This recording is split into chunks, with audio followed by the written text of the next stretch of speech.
Fred energy is the only solution to realize the needs of people around the world.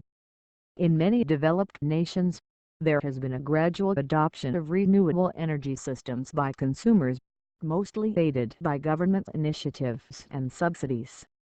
There has, it seems, been little urgency in the need for change towards consumer energy generation, possibly due to a perceived relative status quo of supply and demand. Whilst demand has indeed grown steadily along with above-inflation price increases by energy providers, what does the future of consumer energy needs look like? The move towards electric vehicles. Over 120 years ago, electric vehicles became popular only to be replaced by Henry Ford's mass-produced, gasoline-consuming Model T. Today we are seeing the massive shift by car manufacturers and oil giants towards electric vehicles, and the pace at which driving an EV will be the standard is accelerating rapidly. The social and economic change that makes adoption of EVs alone will be great. Electricity is today and will continue to be the dominant energy requirement for consumers. Great news for the environment. We are all becoming much more aware of global warming and climate change as we witness firsthand our seasons changing and becoming more unpredictable.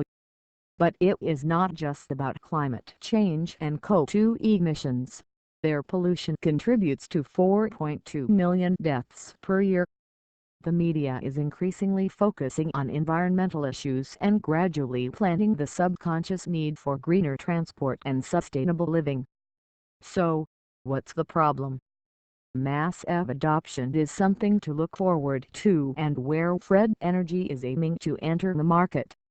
However, will there be an impending greater hardship for our elderly and low-income earners, fueled by this future electric-driven society?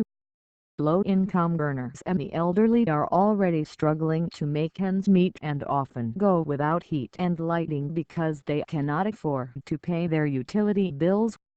In this instance, I am not talking about the 1 billion people without access to electricity. I am referring to our developed nations and people we know. In this electric future, demand massively affects the supply chain with above-inflation price rises for the consumer, where supply or off-peak rates no longer exist due to a constant increasing demand and limited supply, a future that has already begun. Our solution, the theory, is to break the cycle of fuel poverty by encouraging consumers to increase their energy reserves by producing their own energy and becoming more energy efficient. This will help stabilize costs, provide cheap